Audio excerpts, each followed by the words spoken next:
육상 경기를 보면요, 400m 계주가 있습니다. 400m 계주할 때는 빨리 달리는 것도 중요하지만 바톤 터치를 잘하는 것이 되게 중요합니다. 간혹 진짜 빨리 달렸는데 바톤을 탁 놓쳐가지고 오히려 더 뒤처지는 그런 경우가 종종 있습니다. 하나님 나라에서요, 되게 중요한 것 중에 하나가 바톤 터치인 것 같습니다. 성경은 이런 바톤 터치를 통해서 하나님 나라의 복음이 계속 흘러가고 있는 것을 이야기해 주고 있습니다. 창세기에 보면 족장들의 이야기가 나옵니다. 아브라함, 이삭에서 또 야곱, 야곱에서 요셉, 이런 족장들의 이야기가 계속 이어지는데, 이어지는 이 하나하나의 이야기 속에 영적인 바톤 터치가 있습니다. 족장만 그런 게 아니죠. 모세가 죽었습니다. 그때 여호수아에게 영적인 바톤 터치가 일어납니다. 그래서 모세가 죽었어도 하나님 나라의 복음은 계속해서 흘러가게 되었던 것이죠. 바톤 터치를 통해서 하나님 나라가 계속해서 이어지고 있는 것을 성경이 우리에게 보여주고 있는 거죠. 유아 세례를 저희 교회도 이제 이번 주에 하게 되는데요. 분당 우리 교회에서 유아 세례 할 때 이제 교육자들이 문답을 합니다. 근데 문답하기 전에 강의를 하거든요. 그래서 강의가 마치고 나서 문답을 하기 때문에 제가 항상 첫 번째 묻는 질문이 뭐냐면, 강의 들으면서 가장 기억에 남는 게 뭐였냐고 이렇게 질문을 합니다. 굉장히 당황해합니다. 갑자기 이렇게 막 어수선하고 애 안고 있고 막 이러다가 강의를 들었던 분들도 많거든요. 그런데 이제 강의 내용이 뭔지를 물어볼 거라고 생각 안 했는데, 강의 내용이 뭐냐고 물어보면 굉장히 당황하면서 어쨌든 생각해내 가지고 하나 이제 꺼내놓거든요. 근데 한 해는 사람들이 전부 다 되게 쉽게 얘기를 하는 거예요. 그리고 대답을 하는데 다 뭐에 대해서 대답했냐면 바톤 터치가 가장 기억에 남았다고 그렇게 이제 이야기를 하는 겁니다. 그러니까 강의했던 분이 PPT로 이 바톤 터치하는 장면을 보여주고 유아 세례와 바톤 터치를 연결해서 설명을 해준 거예요. 근데 그 해에 그게 되게 가슴에 와닿나 봐요. 그래서 질문하면 다 영적인 바톤 터치에 대해서 계속해서 이야기를 했습니다. 근데 사도행전을 보면요, 영적인 바톤 터치가 계속해서 이루어지고 있다는 것을 우리가 살펴볼 수가 있습니다. 사도행전에 뚜렷한 두 가지 특징이 있는데, 하나는 뭐냐면 복음이 멈추지 않고 계속해서 흘러간다라는 거죠. 그래서 예루살렘에서부터 온 유대, 사마리아와 땅끝까지 복음이 계속 흘러가는 이야기가 사도행전의 이야기입니다. 근데 복음이 어떻게 흘러가냐면 사람을 통해서 흘러갑니다. 이때 이 사람을 통해서 흘러갈 때 한 사람이 처음부터 끝까지 계속 복음을 전하는 게 아니에요. 영적인 바톤 터치가 일어나서 계속해서 새로운 사람들을 통해서 복음이 흘러갑니다. 그래서 처음에는 사도들을 통해서 복음이 흘러갔습니다. 사도행전 2장에서 주로 메시지는 베드로를 통해서 메시지가 흘러갔습니다. 그런데 시간이 지나니까 이제 6장, 8장이 되면 누가 복음을 전해요? 6장, 8장에서는 이제 새롭게 세워졌던 사람이 등장하죠. 스데반이 6장에서 등장해서 7장에 모든 내용은 스데반이 설교했던 내용으로 담겨져 있습니다. 그리고 우리가 살펴보는 8장에서는 빌립이 나와요. 그러니까 빌립이 지금 다시 영적인 바톤 터치를 해서 복음을 전하는 거예요. 사실 이 스데반과 빌립은 복음을 전하는 그런 직위로 불림을 받지 않았거든요. 그러니까 구제하기 위해서, 어떤 영적인 그러니까 구제를 돕기 위해서 이들이 세워졌는데, 실제로 성경은 구제했다는 얘기는 안 합니다. 대신 뭘 얘기하고 있냐면 복음을 전하는 사람이었다는 거예요. 말씀을 전하고, 또 빌립은 복음을 전하는 이 전도자였다라는 것을 계속해서 강조하고 있는 거죠. 바톤 터치가 일어난 것이잖아요. 그리고 9장에서 누가 등장해요? 9장에서는 이제 사울이 바울로 변화되는, 그러니까 사울이 변화되는 사건이 나옵니다. 그래서 이후부터는 이제 가장 큰 복음을 끌고 가는, 흘러가는 통로가 바울이 되어집니다.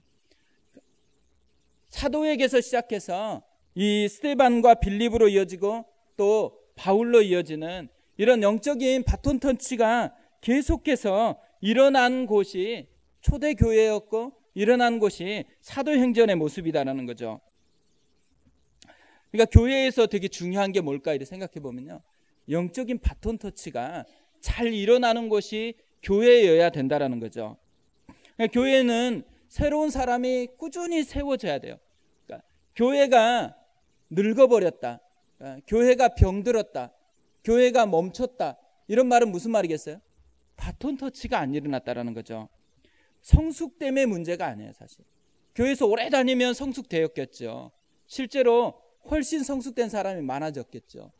그런데 교회의 생명력은 성숙도로만 평가되는 게 아니라는 거죠. 바톤 터치가 계속해서 일어나야지만 신선한 것들이 공급되어지는 것이 교회라는 거예요. 그러니까 어떤 면에서는 우리가 한 번 순장이 되고 그분들로 계속 간다 그럴 수는 없잖아요. 또 다른 순장이 세워지고 또 다른 리더가 세워지고 또 다른 교사가 세워지고 모든 곳에 새로운 사람들이 세워지는 것, 그러니까 영적인 바톤 터치 현상이 계속 일어날 때 교회는 복음으로 흥황하게 되는, 복음이 계속해서 새롭게 흘러가는 그런 공동체가 된다라는 거죠. 그러니까 교회로 사람이 나온다. 요즘에는 이제 박광리 목사님이 교회 이름을 우리는 교회로 지는 바람에, 박광리 목사님이 교회 이름을 우리 교회로 지었을 때, 우리는 교회로 지었을 때 목사님이 참 머리도 좋다 이렇게 하셨는데요. 우리는 교회가 주는 진짜 선명한 메시지가 있죠. 교회는 다니는 곳이 아니라는 거예요. 교회는 되는 곳이라는 거잖아요. 그게 성경의 메시지죠. 사실 우리가 교회를 다니는 게 아니에요. 교회인 거예요. 이미 우리 자신이 교회고 교회의 됨을 맛보는 것이 공동체고 이런 교회를 다니는 이유이죠. 그런데 사실 한 사람 한 사람이 나와서 교회가 된다라는 것은 무엇을 의미하는 거냐면 또 다른 주인공이 된다라는 거예요. 그러니까 주변인으로 살아가지 않고 어떤 주인공이 된다라는 거죠. 그 주인공이 돼서 또 다른 사람에게 영적인 바톤을 계속해서 물려주는 사람, 그 사람이 가득한 곳이 풍성한 교회의 모습이라는 거예요. 그러니까 어떻게 보면 성경이 줄기차게 얘기하는 것 중에 하나는 바톤 터치가 계속해서 이어지고 있다는 것을 보여주고, 특히나 사도행전은 이 지역적으로도 흘러가는 것을 얘기하지만 지역을 흘러갈 때 뭐가 복음을 흘러가게 하는 중심이냐면 사람들, 특히 바톤 터치가 계속해서 이어져서 교회가 풍성하게 된다는 것을 우리에게 보여주고 있다는 것입니다. 그러니까 우리가 다 알고 있는 것처럼 이스라엘 두 개의 호수가 있잖아요. 갈릴리 호수, 사해. 갈릴리 호수는 계속해서 받아서 흘려보내기 때문에 계속 신선해요. 그러나 사해는 받기만 하고 흘려보내지 않기 때문에 그냥 죽은 호수가 돼버렸습니다. 교회도 똑같은 거죠. 어떤 갈릴리 호수 같은 교회가 있어요. 사해 같은 교회가 있죠. 신앙도 그럴 거라 생각해요. 갈릴리 호수 같은 신앙이 있고 사해 같은 신앙이 있어요. 그러니까 바톤 터치가 전혀 이루어지지 않는다 그러면 갈 길은 사해밖에 없어요. 그러나 바톤 터치가 계속 일어나면 갈릴리 호수 같은 신앙이 되고 교회가 될 수 있다는 거죠. 그러니까 교회에서 경계해야 되는 거, 교회에서 진짜 하지 말아야 되는 것 중에 하나가 뭐냐면 이 틀에 갇히는 거예요. 자기만의 틀에 갇히는 거거든요. 그러니까 사실 예루살렘 교회가 진짜 좋은 교회잖아요. 그리고 지금 대부흥이 일어났어요. 그리고 지금 예루살렘 교회에도 많은 할 일이 많고 또 전할 사람도 예루살렘에 가득해요. 그럼에도 불구하고 그 틀에서 딱 갇혀 있으니까 복음이 온 유대와 사마리아 땅끝까지 가야 되는데 안 가니까 어떻게 해야 돼? 박해를 해요. 하나님이 박해를 통해서 이 복음이 틀에서 벗어나게 그렇게 만드는 것이죠. 그러니까 바톤 터치를 안 하면 박해가 있다라는 거죠, 사실. 근데 바톤 터치를 안 하면 초대교회에는, 예루살렘 교회는 박해가 있었어요. 그런데 예배석 교회나 이런 교회를 보면 어떻게 얘기를 해요? 촛대를 옮긴다 그래요. 그러니까 박해를 하는 게 아니라 그 교회를 버린다라는 거죠. 쓰지를 않아요. 한국 교회가 어느 정도에 있을까 이런 생각을 해봐요. 또 우리 교회는 지금 어느 정도에 있어야 되는가. 그러니까 사실 개척한다라는 것은 영적 바톤 터치를 물려받아서 이제 계속해서 이것을 흘려보내는 그런 교회가 돼야 된다라는 거거든요. 근데 우리는 지금 어느 정도의 신앙이 우리 속에 자리 잡고 있을까? 그러니까 오늘 이 바톤 터치를 해서 계속해서 복음이 흘러가는 이 사도행전을 보면서 느끼는 것 중에 하나가 그거예요. 하나님께서 박해를 통해서 이제 흘러가게 하잖아요. 그런데 그때 사용하는 사람이 누군가요? 박해를 통해서 이렇게 흘러가게 했는데 복음이 계속 또 흘러가게 했는데 그때 사도들을 통해서 복음이 흘러가는 것을 사용하지 않습니다. 그 다음부터 누구를 통해서요?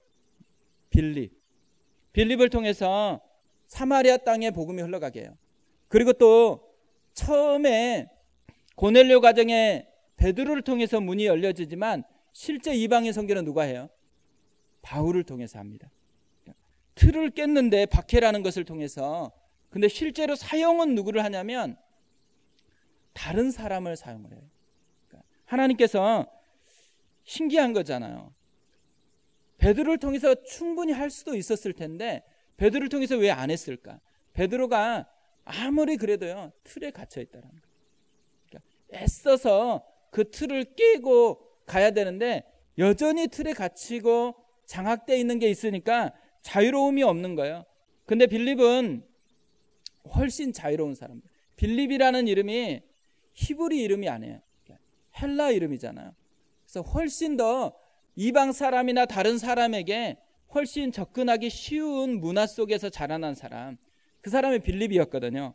그렇기 때문에 하나님께서 이 빌립을 사용하시는 거죠. 그러니까 하나님이 어떤 사람 사용하는가라고 생각해 보면 되게 심플한 게 뭐냐면요, 다른 사람에게 가는 것이 빠른 사람, 그러니까 자기 안에 안 갇혀 있는 사람을 하나님께서 오히려 쉽게 사용해서 복음이 흘러가는 통로로 사용하신다라는 거죠. 그러니까 우리가 어떤 면에서는 이제 이런 내면의 싸움을 하게 된다고 생각해요. 그러니까 어느 시간이 되면 실제로 만나려고 해도 안 믿는 사람 만나기 힘들거든요.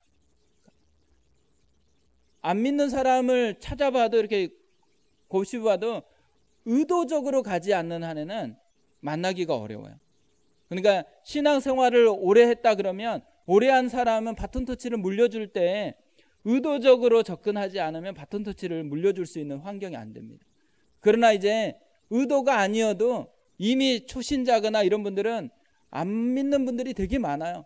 그렇기 때문에 이분들은 그냥 쉽게 접근할 수 있는 그런 여백이 많은 거죠. 그러니까 교회에서 한 가지 기억해야 되는 게 뭐냐면, 교회로 부름을 받았다 이 말은 바톤 터치할 사명을 가지고 하나님 앞에 있다라는 것을 우리가 인식해야 된다라는 거죠. 근데 교회만 그런 게 아니잖아요. 가정도 그렇잖아요. 가정도 가장 중요한 사명이 있다면 바톤 터치를 하는 거예요. 아이들에게 신앙의 바톤 터치를 해서 그 아이들이 또 다른 복음의 일꾼이 되게 하는 거. 그래서 실제로는 내가 진짜 가정에서 하나님의 사람으로 잘하고 있느냐 못하느냐를 평가할 때 하나는 뭐냐면 영적인 바톤 터치가 잘 이루어지고 있느냐 아니냐를 평가해야 된다고 생각해요. 자녀들의 신앙이 나보다 뜨거운가, 아니면 나보다 점점 식어져 있는가. 식어져 있으면 어떻게 돼야 돼요? 우리가 이제 괴로운 거죠. 그러나 우리 속에서 분명히 인식해야 되는 건 뭐냐면 하나님이 영적인 바톤 터치를 잘하라고 우리를 부모로 불러주셨다라는 거예요.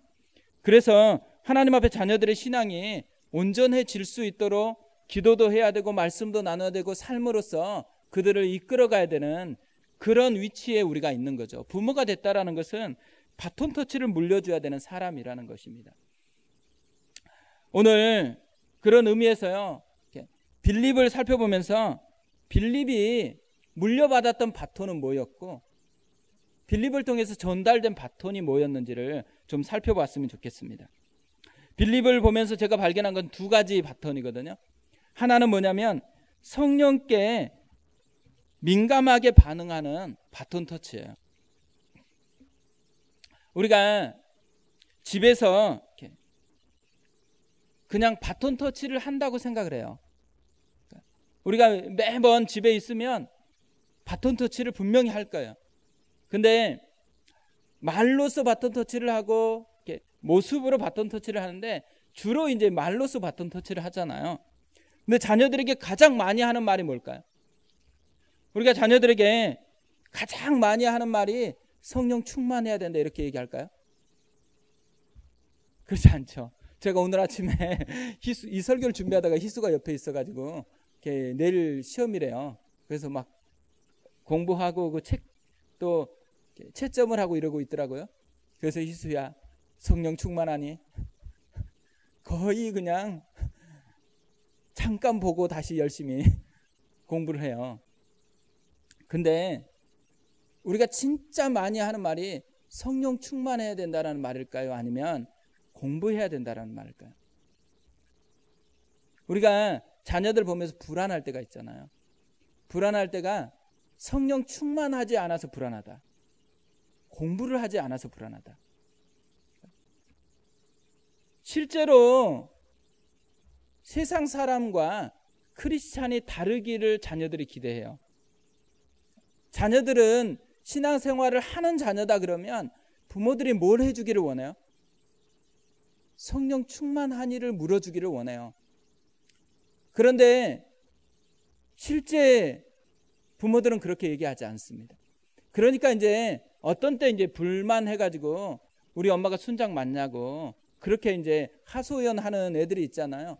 근데 순장 맞냐고 하소연하는 애들의 밑에 있는 깊은 본심은 뭐예요? 부모가 내 영혼을 위해서 성령 충만하냐 그렇지 않느냐를 좀 살펴주는 사람이 되기를 원했는데 그거는 안 물어본다라는 거예요. 그리고 그걸로 불안하지를 않다라는 거예요. 그러니까 결국 본심은 뭐예요? 성령이 이끌어가는 인생이 복되다는 게 아니고 공부 잘해가지고 열심히 해서 자기밖에는 성공할 수 있는 힘이 자기에게밖에 없다라고 얘기하는 것과 마찬가지거든요. 그러니까 우리의 성공이 자기 실력에 달려있지 않잖아요. 그러니까 하나님께 달려있잖아요. 그러면 하나님께 달려있다라는 것을 아이들에게 구체적으로 얘기해 주는 거, 그게 이제 말을 통해서도 나타나야 되고 행동을 통해서도 나타나야 된다라는 거죠. 근데 사도행전을 보면 성령에 반응하는 것으로부터 시작을 해요. 성령의 충만함을 받아서 성령이 말하게 하심을 따라서 하나님의 큰 일을 말했어요. 그래서 3,000명이 다시 일어나서 회개하는 역사가 일어나게 되죠. 그리고 모든 사역들이 쭉 진행될 때마다 항상 일어나는 동기 속에 뭐가 있냐면 성령에 예민하게 반응하는 역사가 있어요. 근데 이것을 빌립이 물려받았다라는 거예요. 빌립이 성령께 반응하는, 예민하게 반응하는 것을 물려받습니다. 오늘 본문을 보면요, 적어도 3가지 모습으로 빌립이 성령께 반응하는 모습이 나와요. 26절에 보면 주의 사자가 빌립에게 말하여 이르되 일어나서 남쪽으로 향하여 예루살렘에서 가사로 내려가는 길까지 가라 하니 그 길은 광야라. 빌립이 지금 어디에 있었냐면 사마리아에 있어요. 사마리아에서 복음을 전하니까 사람들이 변했어요. 그리고 사마리아에 영적으로 영향력을 끼쳤던 이 시몬이라는 점쟁이까지도 빌립이 전하는 복음에 반응해서 믿고 따라왔어요. 그리고 이 기적과 표적이 많이 일어나니까 사마리아 성에 뭐가 있었다 그래요? 큰 기쁨이 있었다 그래요. 큰 기쁨이 누구 때문에 있었냐면 빌립 때문에 있어요. 그러니까 사람들이 다 어디에 관심이 있는 거예요? 빌립. 빌립에게 진짜 관심이 있는데 빌립이 그곳에서 누릴 수 있는 진짜 많은 혜택이 있잖아요. 그런데 하나님께서 지금 가라 그래요. 사마리아 땅을 떠나서 어디로 가라 그래요? 남쪽으로 향하여 예루살렘에서 가사로 내려가는 길까지 가라, 이렇게 얘기합니다. 사마리아는 북쪽에 있거든요. 예루살렘 북쪽에. 도망쳐가지고 북쪽으로 도망갔는데, 근데 지금 빌립에게 다시 남쪽으로 가라는 거예요. 예루살렘을 지나서 가사로 내려가는 길까지 가라. 그런데 그곳이 목적지가 어디예요? 광야다. 그 길은 광야라 이렇게 얘기합니다. 복음을 전하려면 사람이 많은 데에 있어야지 복음을 전할 수 있잖아요. 그럼 사마리아 땅에 지금 사람이 많아요. 그리고 복음을 전하는 데 있어서 되게 중요한 건 뭐냐면 반응 속도거든요. 사람의 마음이 열려 있는 곳에서 복음을 전해야죠. 근데 전혀 마음이 준비되지 않는 곳에서 계속 전해봤자 열매가 없거든요. 근데 지금 사마리아는 사람도 많고 마음도 열려 있어요. 복음을 전하는데 진짜 좋은 타이밍이고 적절한 장소거든요. 그런데 하나님께서 그곳에서 떠나서 지금 광야로 가라고. 그리고 광야 자체가 사람 없는 곳이라는 거거든요. 지금 열정이 있잖아요. 이 빌립 속에 열정이 가득한데 그 열정을 마치 죽이는 것처럼 하면서 먼 거리로, 예루살렘에서 가사까지는 약 70km 정도 된다 그래요. 근데 진짜 먼 거리로 다시 걸어서 땡볕을 통과해서 가야 됩니다. 어떤 분이 예루살렘 사막에서 일하다가 오셨는데요. 사막에서 제일 느꼈던 것 중에 하나가 뭐냐면 땡볕의 이 따가움, 힘겨움, 호흡도 이렇게 힘들잖아요. 그런데 성경을 보니까 예수님이 그런 길을 걸으셨다라는 게 되게 은혜가 됐대요. 이게 이스라엘에서 근무했던 것도 아닌데요. 근데 실제로 이 빌립이 지금 그런 땡볕을 통과해서 광야로 가는데 그 광야는 더 많은 햇볕이 있는 그런 곳으로 가게 했습니다. 우리한테 이렇게 명령했다고 생각해 보세요. 지금 잘 나가고 있어요. 그리고 되게 지금 장소도 좋고 되게 좋은 것들이 가득해요. 그런데 주님이 너 다른 곳으로 가라. 근데 그곳 가면 어떻게 돼요? 망할 것 같아요. 아무것도 없어요. 논리적으로 생각해보면 합리적이지가 않잖아요. 상식적이지도 않고. 그런데 빌립이 순종을 했다라는 거예요. 왜 순종했을까요? 빌립은 주의 사자가 사람으로 왔는지 또 환상으로 왔는지 그거에 대해서는 얘기를 하질 않습니다. 근데 선명한 건 뭐냐면 이 주의 사자가 하나님의 종이다라는 것은 선명하게 인식한 거예요. 그래서 주의 사자라 그래요. 그리고 또 하나가 뭐예요? 그 말씀이 하나님으로부터 왔다라는 것을 선명하게 인정하는 거거든요. 그러면서 하나님이 자신에게 요구하는 것은 자기가 생각하는 것보다 훨씬 더 낫다라는 믿음이 자기 속에 있는 거죠. 하나님께서 우리 속에 말씀하실 때 그 말씀은 우리의 상식을 뛰어넘을 수가 있어요. 우리의 합리성을 뛰어넘을 수 있는데 그때 진짜 그것이 하나님의 말씀이다 그러면 어떻게 생각해야 돼요? 그 말씀이 내 생각보다 더 옳다라고 이해할 수 없지만 그것이 더 낫다라고 생각하는 거예요. 그렇게 반응한 것이 빌립의 반응이었어요. 우리 같으면 하나님을 설득시키려고 했겠지만 그래서 설득을 하지 않고 그것에 순종하는 것으로 나아갔다라는 거죠. 신앙에 있어서 이게 되게 중요해요. 우리는 점점 합리적 신앙을 추구하고요. 상식적 신앙을 추구하는 것이 되어버리고 있습니다. 그러다 보니까 뭐가 없어요? 신비가 없어요. 하나님이 다스리고 있는 영역의 신비가 없어지고 있어요. 신비가 없어지니까 어떻게 돼요? 우리의 신앙이 합리적이지만 냉랭해지고 있어요. 가슴이 식어지고 있어요. 실제로는 가슴을 뛰게 하는 되게 중요한 영역이 뭐냐면 신비적 영역이죠. 하나님이 우리보다 나으신 분이니까 그것이 일으키는 그 신비를 잃어버리니까 신앙이 점점 상식화되고 신앙이 점점 허무해지는 거예요. 그래서 굳이 교회에 올 필요가 없죠. 굳이 예배를 드릴 필요가 없고 굳이 나갈 필요가 없죠. 그러니까 어떤 면에서는 이런 거잖아요. 설교를 인터넷으로 다 들어요. 그리고 인터넷으로 들으면 옛날에는 인터넷으로 들으면 허전했거든요. 근데 지금은 인터넷으로 들어도 은혜가 되는 것 같아요. 왜 그러겠어요? 우리가 지금 인터넷으로 듣는 문화를 엄청 훈련을 시키고 있어요. 왜냐하면 본당에 성림 본당에서 설교하는 대부분은 본당에서 대면에서 설교를 듣는 사람은 1000명도 안 돼요. 근데 나머지는 어떻게 돼요? 다 영상으로 들어요. 그러니까 제가 이 서연에서 안내하고 2년 만에 이렇게 이제 돌아갔잖아요. 성림으로 돌아간 적응이 안 되는 거예요. 이찬수 목사님을 보고 설교를 듣는 게 너무 적응이 안 돼가지고 이게 왜 이렇게 적응이 안 되냐, 이게 되게 불편하더라고요. 한참 만에 적응이 됐어요.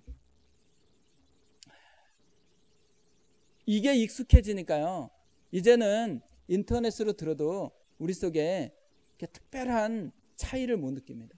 근데 사실 예배가 가지는 진짜 큰 능력이 뭐냐면 함께함의 능력이에요. 그래서 예수님은 뭐라고 약속해요? 두세 사람이 내 이름으로 있는 곳에 내가 있다 그래요. 모인 곳에 임재의 풍성함이 더해지는 거거든요. 그러니까 현장성에 풍성함이 있어요. 근데 많은 사람들이 이제 현장성을 점점 잃어버린다라는 거죠. 상식화된 것이 우리의 신앙을 점점 약화시키는 그런 형태로 가고 있다라는 거죠. 두 번째로 빌립이 반응한 게 29절에 나오거든요. 성령이 빌립더러 이르시되 이 수레로 가까이 나아가라 하시거늘, 이렇게 얘기합니다. 에디에프야 네시가 이사야 말씀을 읽고 있는 것을 소리 들었어요. 그때 성령님이 빌립에게 나아가라고 얘기해요. 가까이 나아가라 그랬을 때 빌립이 어떻게 반응을 해요? 30절에 보면 빌립이 달려가서 이렇게 얘기합니다. 달려갔다라는 거, 달려가. 그냥 나가라 이렇게 했는데 빌립은 달려갔어요. 그러니까 이 그림을 보세요. 실제로 반응 속도가 진짜 빠르잖아요. 하나님이 이것을 해라 그러니까 달려갔다, 이 말은 마음에 기쁨이 있는 거예요. 그게 가지는 그 풍성함을 빌립이 알고 있는 거예요. 그래서 하나님 앞에 달려갑니다. 그리고 세 번째는 39절에 나오죠. 둘이 물에서 올라올세 주의 영이 빌립을 이끌어 간지라 내시는 기쁘게 길을 가므로 그를 다시 보지 못하니라. 주의 영이 빌립을 이끌어 간지라. 세례를 주고 나서 이렇게 이 내시가 그래도 되게 부유한 사람이잖아요. 선물 받을 수도 있고 다 할 수도 있는데, 칭찬받을 수도 있고 너무 감사하다고 할 수 있는데, 그런데 주의 영이 빌립을 이끌어 가버렸어요. 그러니까 여기서는 이끌어 간지라, 이건 수동이잖아요. 그 말은 수동적인 이렇게 부분을 통해서 했지만 빌립도 그거에 맞춰서 반응을 했다라는 거거든요. 그러니까 어떻게 보면 빌립이 하나님 앞에서 이렇게 반응하는, 성령께 반응하는 이것에 얼마나 이렇게 몸에 배어 있는지가 잘 드러납니다. 그러니까 영적인 바톤 터치를 할 때요, 교회에서 물려줘야 될 제일 중요한 것은 저는 성령의 바톤 터치를 하는 거라고 생각해요. 그러니까 우리가 말씀도 잘 읽어야 되고 기도도 잘 해야 되고 뭐 전도도 잘 해야 되고 봉사도 잘 해야 되지만, 그러나 이걸 다 녹여서 근본적으로 우리가 붙들어야 되는 건 뭐냐면 성령에 민감하게 반응하는 사람으로 만들어주는 거예요. 그래서 그 성령 때문에 성령에 충만해서 말씀도 나누고 성령에 충만해서 기도도 하고 성령에 충만해서 말씀도 전하는 그런 사람이 되는 것이 교회라는 거죠. 초대교회의 가장 중요한 바톤 터치가 성령의 충만함을 물려주는 바톤 터치였습니다. 그러니까 우리가 굉장히 많이 들었던 말이 그거잖아요. 민감할 때 민감하고 둔감할 때 둔감하라는 거. 실제로 신앙생활할 때 이게 진짜 중요한 것 같아요. 교회에서 진짜 중요한 것 중에 하나는 민감한 것을 민감하게 하도록 도와주는 거죠. 그리고 둔감해야 될 걸 둔감하도록 도와주는데, 이걸 뭘로 만들어요? 이걸 성령의 사람이 되면 그걸 할 수 있다라는 거예요. 그러니까 어떤 면에서는 엘리사가 게하시하고 특별히 달랐던 점이 뭐예요? 엘리사는 성령에 민감했어요. 그리고 아람 군대에 둔감했어요. 근데 게하시는 뭐예요? 아람 군대 눈에 보이는 것에 민감했어요. 대신에 영적으로 보아야 되는 하나님의 천군 천사를 보는 것에는 둔감했어요.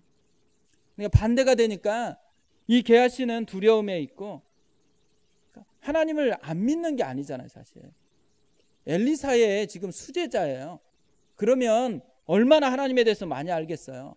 그럼에도 불구하고 뭐냐면 그 하나님을 아는 것이 작동하기 위해서 진짜 필요한 것은 성령이 그 시간, 그 타이밍 때 민감하게 자기를 끌고 가야 되는 그 훈련이 되어 있어야 된다는 거예요.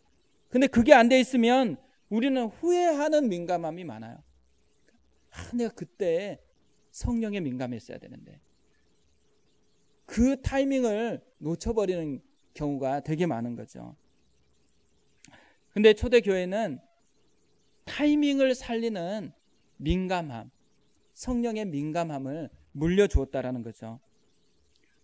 우리가 진짜 기도해야 될 것은요, 성령 충만함이 나에게 있고 그것을 바톤 터치로 물려주는 사람이 되도록 기도해야 된다라는 거죠. 가정에 보면 상처가 많아요, 사실. 근데 가정에 상처가 많은 이유가 어디에 있을까요? 많은 경우는 부모를 잘못 만나서 상처를 받은 경우도 많이 있죠. 물려받았으니까. 그러나 진짜 이유는요, 아무리 부모가 폭력을 휘두르고 자기 영혼을 상처를 많이 줬다고 해도요, 상처를 대물림하는 진짜 이유는 뭐냐면 성령 충만하지 않아서 그래요. 부모의 문제가 아니에요. 내 자신이 그 순간에 성령에 사로잡혀서 반응할 수만 있었으면 자녀들에게 성령의 바톤을 물려줬을 거예요. 우리가 하나님이 우리에게 준 진짜 중요한 바톤이 성령의 바톤입니다. 그것을 물려주기만 한다면 그러면 자녀들에게도 복이죠. 또 교회는 이것을 당연히 물려줘야 되는 게 교회의 사명이에요. 그래서 교회가 교회다울 수 있는 것은 성령의 바톤을 물려주느냐 그렇지 않느냐에 달려 있다라는 거죠. 두 번째로 빌립이 물려받았던 바톤이 뭐냐면 하나님의 말씀을 흘려보내는 바톤이에요. 초대교회의 특징 중에 하나가 말씀이 충만했다라는 거거든요. 기적도 많았죠. 그리고 사랑도 굉장히 뚜렷한 특징 중에 하나예요. 그러나 사도행전이 이 모든 현상을 결론지어서 말하는 게 뭐냐면 이 사도행전 6장 7절에 그걸 보여주고 있는데요. 하나님의 말씀이 점점 왕성하여 예루살렘에 있는 제자의 수가 더 심히 많아지고 허다한 제사장의 무리도 이 도에 복종하니라. 기적도 많고 또 공동체 사랑도 풍성했는데 그런데 결론은 뭐냐면 하나님의 말씀이 점점 왕성하여. 말씀이 왕성한 것이 초대교회가 가지고 있는 능력이었어요. 말씀이 왕성하다라는 게 뭘 의미하겠어요? 공부를 많이 했다라는 것일까요? 성경에 대한 지식이 많다. 정보량을 가지고 있는데 포커스가 많다라고 생각은 안 되어져요. 그런데 분명히 말씀을 많이 알고 있죠. 근데 알고 있다라는 것에 포커스가 있지 않고 그 아는 것을 활용했다라는 데 포커스가 있는 거죠. 말씀이 점점 왕성했다라는 이 왕성하다라는 단어는 그 역동성이 흘려보내는 데 있는 거거든요. 그러니까 말씀을 흘려보내는 것, 말씀을 나누는 것, 어떤 하나님의 말씀으로 끊임없이 적용하는 그 모습이 초대교회에는 엄청 많았다라는 거죠. 근데 이 모습이 빌립에게도 나타나요. 빌립 속에서도 이런 말씀이 충만한 것이 빌립의 모습 속에 나타납니다. 내시가 이사야 말씀을 읽고 있었거든요. 이사야 말씀을 읽고 있을 때 성령님이 내시에게 가까이 가라고 했잖아요. 그럴 때 빌립이 고민하지 않아요. 갈등하지도 않아요. 달려가서 빌립이 내시에게 뭘 읽고 있는지, 그 읽고 있는 것을 깨달았는지 묻습니다. 이 빌립의 모습을 보면 느껴지는 게 뭐냐면 자신감. 말씀에 대한 자신감이 있는 거예요. 말씀에 대한 자신감이 없으면은 가까이 가라 그러면 주저하게 돼 있잖아요. 지금 이사야 말씀을 읽고 있는 것을 알고 있어요. 그러면 빌립석에서는 이미 질문해서 깨달았느냐 이렇게 질문했을 때 이 말씀을 통해서 뭘 전하고 싶은지를 빌립 마음속에 이미 담겨 있는 거예요. 그런 말씀의 풍성함이 자신감으로 그 속에서 나타나고 있다는 거죠. 그러니까 옛날에 보면 교회에서 신앙생활 할 때요, 하면 안 되는 것이 있잖아요. 질문하면 그냥 믿으라 그랬어요. 그리고 질문 계속하면 뭐라고 얘기해요? 믿음이 없다 그랬어요. 그리고 굉장히 싫어했어요. 근데 사실 말씀이 풍성하기 위해서 반드시 해야 되는 게 뭐예요? 고민하고 생각하고 질문하는 거잖아요. 그걸 어떤 교회에서는 고생질 해가지고 이렇게 GBS 그룹을 고생질이라는 GBS 그룹을 만들었거든요. 되게 좋은 것 같아요. 고민하고 생각하고 질문해야지만 말씀이 자기 속으로 스며들게 되어 있죠. 그러니까 제가 이번 달 큐티를 하다가 이번 달 큐티가 되게 좋더라고요. 신명기를 이렇게 딱 시작됐는데 뭐가 좋은 거냐면 사실 뭐 신명기가 되게 부담스러운 말씀이거든요, 사실. 근데 신명기 딱 하니까 부담스러울 것 같은데 이런 생각을 가지고 1장을 딱 봤어요. 1장을 봤는데 1장에 너무 오래 머물러 있었으니까 이제 가야 된다라고 얘기를 하는 거예요. 근데 5월 1일부터 우리는 갈 곳을 정해야 되거든요. 그래서 하는데 야, 이 말씀이 어떻게 이렇게 타이밍까지 딱 맞춰서 하나님께서 우리한테 주셨냐? 나한테 주셨냐? 이 말씀이 너무 좋은 거예요. 그리고 또 뒤에 보면 뭐야? 천배나 하나님 여호와께서 번성하게 했는데 뒤에 또 뭐 할 거라 그래? 천배를 번성하게 할 거라 그래요. 그래서 내가 우리 지금 몇 명인데 1000배면 몇 명이지? 바로 숫자 계산이 나오더라고요. 1000배. 그때 질문해야 되잖아요. 하나님, 이것이 우리에게 주는 약속인지, 그리고 지금 하나님께서 이걸 통해서 나에게 뭘 요구하는 건지. 뚜렷한 거 하나는, 제가 뚜렷하게 하나 발견한 거 하나는 뭐냐면요, 하나님께서 나를 격려하고 싶어 하는 거구나.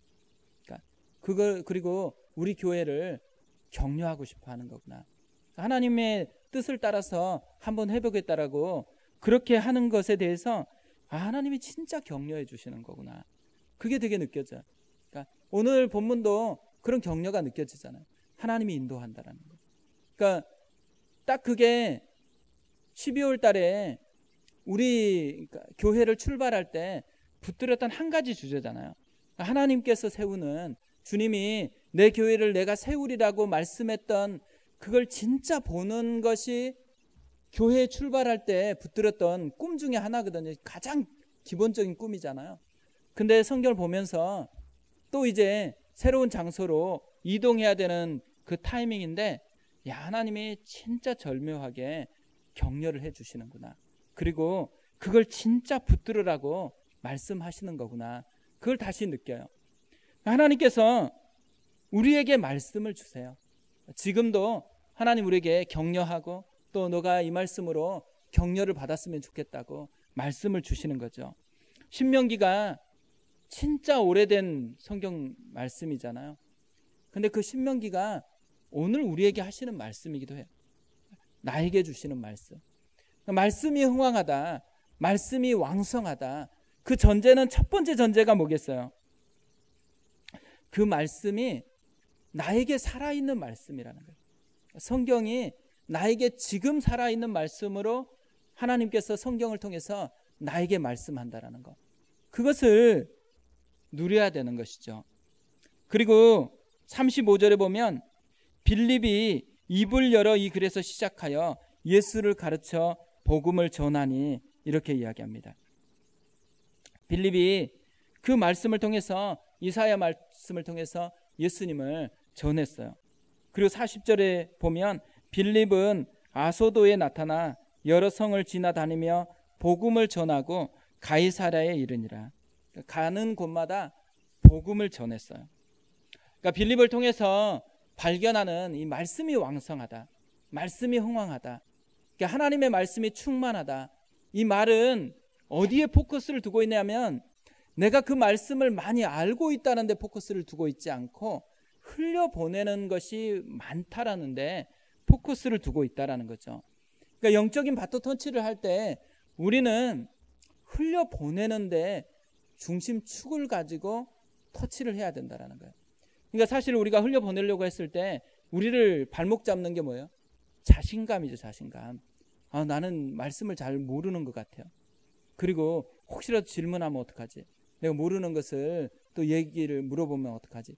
이런 부분에 자신감이 없을 때가 있죠. 또 하나 자신감 없는 건 뭐냐면 많이 모른다라는 자신감도 그거의 부분도 있지만 반응에 대한 자신감. 내가 전하면 다 믿어버려요. 그러면 어떻게 되겠어요? 오늘 가는 사람마다 다 만나서 전하겠죠. 근데 우리 마음속에 무슨 믿음이 있어요? 내가 전하면 안 믿을 것이라는 확신이 있어요. 그래서 사람을 봐도 어떻게 돼요? 괜히 보이면 힘들어요. 좀 눈에 안 보이고 마음에 이렇게 생각이 안 났으면 덜 힘들잖아요. 그런데 진짜 복음을 전했는데 믿어버렸어요. 그럼 어떻게 돼요? 우리 속에서 이 복음이 능력이 있다라는 거, 그거에 대한 자신감이 없어지니까 복음을 흘려보내질 않아요. 공부를 많이 해요, 사실. 그러니까 이 어떤 교회는 진짜 공부를 많이 하는 것 같아요. 우리 강전사님이 이전에 사역했던 교회는 진짜 공부를 많이 하는 교회예요. 그래서 평신도들도 이렇게 교육자에게 질문하는 것 중에 이 성경은 만약에 우리가 이제 사도행전 한다 그러면 사도행전, 요즘에 사도행전에 제일 좋은 주석이 뭐냐고 물어본대요. 근데 이제 되게 최신 주석을 한 권만 살 줄 알고 얘기했는데 집에 갔더니만 전질로 이렇게 다 사다 놓은 거예요. 그리고 매번 성경을 공부를 하는데 너무 많은 시간을 투자해요. 그 놀라운 사실은 뭔지 아세요? 그 교회에서 전도 새생명 축제를 했어요. 몇 명 왔을 것 같으세요? 1명. 600명인가 되는 교회에서 딱 1명 왔어요. 1명. 왜 그렇게 됐을까요? 진짜 놀라운 일이죠. 그들이 알고 있는 바톤이 잘못된 거예요. 그들은 많이 아는 것, 또 많이 성경을 아는 것이 바톤이라고 생각해요. 그냥 성경이 지금 사도행전이 말하는 건 뭐냐면 흘려보내는 거. 얼마나 많이 흘려보냈느냐. 그것이 바톤이라는 거예요. 교회의 바톤은 아는 데 있는 게 아니에요. 사실 흘려보내는 데 있어요. 우리가 많은 사람들이 뭔가는 다 가지고 있거든요. 그런데 가지고 있는 걸 안 써요. 이를테면 이런 거잖아요. 오병이어의 기적이 일어났어요. 오병이어의 기적이 일어났을 때 도시락이 딱 하나밖에 없었을 것 같으세요? 아마 도시락 다 가지고 있는 사람들이 많았을 거예요. 근데 혼자만 내놓고 먹기는 이상하잖아요. 그러니까 따라다니면서 먹지도 못하고 언제 먹을까 고민 많이 하는데 이제는 사람 너무 많으니까 이 꺼내놓기는 어려워요. 어른들은 눈치를 보게 돼 있어요. 어른이 안 나오고 애가 나왔어요. 애는 눈치를 안 봐요. 그러니까 찾으니까 자기 도시락을 내놓은 거잖아요. 그 도시락 하나가 5,000명을 먹이게 했습니다. 어떤 면에서는요, 5,000명을 먹일 수 있는 도시락이 준비되어 있어야지 우리는 어른들은 꺼내 놓을 수 있어요. 아니면 절반 딱 나눠가지고 한 몇 명이서 나누어 먹을 수 있는 정도는 된다라고 해야지만 꺼내 놓을 수 있거든요. 근데 오병이어의 기적에서 제일 놀라운 점은 뭐냐면 아이는 꺼내 놓았다라는 거예요. 우리가 생각할 때 어떤 방해거리들이 되게 많잖아요. 생각 속에서 우리는 내가 뭔가를 갖추어서 줘야 될 것에 있을 때 꺼내 놓아야 된다고 생각하는 거예요. 근데 그렇지 않아요. 있는 것은 무조건 꺼내 놓을 때, 하나님 앞에 들여 놓을 때 그것이 변화를 일으켜요. 그것이 하나님 앞에 쓰임받는 통로가 된다라는 거죠. 빌립이 했었던 것은 뚜렷해요. 빌립은 뭘 안 하냐면 고민을 안 해요. 고민. 그러니까 저 내시가 믿을까? 내시한테 전했는데 저 사람이 안 믿고 가면 어떡하지? 그리고 내시 혼자 온 게 아니잖아요. 내시가 왔다라는 것은 많은 수행원을 데리고 왔던 거잖아요. 근데 수행원들이 자기를 잡아서 못 가게 하면 어떡할까? 고민을 안 해요. 뭔만 해요? 줄 거에 붙들려 있어요. 말씀에 붙들려서 그 사람에게 가서 이사야 들었던 거 다시 그걸 통해서 예수님을 증거하고 싶은 이것만 가득해요. 그래서 사실은 빌립이 전도자가 될 수 있었던 이유가 뭐냐면 자기가 주고 싶은 것만 가득하게 지금 자기 마음에 자리 잡고 있으니까 아소도에 가서도 복음을 전하고 또 다른 곳에 가도 계속 복음을 전할 수밖에 없는 거예요. 그러니까 우리가 초점을 어디에 두고 있는가? 우리가 가지고 있는 것, 이미 우리도 예수로 말미암아 구원을 받았잖아요. 그리고 예수님이 예수의 복음만이 사람을 살릴 수 있는 거잖아요. 가지고 있어요. 가지고 있는 것에 포커스를 두지 않고 자꾸 안 가지고 있는 다른 것에 포커스를 두다 보니까 가지고 있는 것을 써볼 기회가 없는 거예요. 이것을 꺼내놓는 거. 이럴 때 하나님의 역사가 흘러간다는 거예요. 우리가 가져야 되는 비전은 댐이 되는 게 아니에요. 강이 되는 거지. 흘러가야 되잖아요. 우리를 통해서 복음이 흘러가야 되는데 복음이 흘러가기 위해서 두 가지 성령의 예민함이 있는가? 그걸 물려줘야 되는 거고요. 또 하나 말씀의 왕성함이 있는가? 말씀을 계속해서 나누어 주는 사람인가? 이걸 통해서 하나님의 생명의 역사가 일어난다는 거예요. 그러니까 우리가 그런 걸 꿈꿨으면 좋겠다 생각해요. 그러니까 우리를 통해서 하나님 성령이 나를 사로잡고 하나님 내가 끊임없이 말씀을 전하고 전해지는 곳마다 하나님의 역사가 일어나는 것. 그리고 전해질 때마다 믿어야 돼요. 나 혼자 있지 않고 하나님이 그것을 통해서 오병이의 기적을 행할 거다라는 그 믿음으로 말씀을 전할 때 그곳에서 하나님의 역사가 있는 거죠. 그리고 얼마나 멋져요, 사실. 빌립을 보면. 이러고 또 사라지거든요. 그러니까 이렇게 하다가 나중에 잠깐 나와요. 근데 나오는데 누구 얘기가 나와요? 자기 자녀들, 딸들도 예언자가 되고. 그러니까 빌립은 자기도 바턴을 잘 물려받았지만 실제로 바턴을 정말 잘 물려준 사람이었어요. 그래서 그 빌립을 통해서 하나님의 역사가 풍성하게 일어나는 그런 은혜가 있었던 거죠. 우리가 빌립과 같아지는 꿈을 좀 꿨으면 좋겠습니다. 그래서 우리의 삶을 통해서도 또 가정을 통해서도 이런 바톤이 이어지고 또 다른 곳에서도 바톤이 이어져서 하나님이 쓰시는 인생, 그게 우리의 모습이었으면 좋겠고 우리 교회가 그런 교회가 됐으면 좋겠습니다. 우리 같이 한번 기도할 텐데요.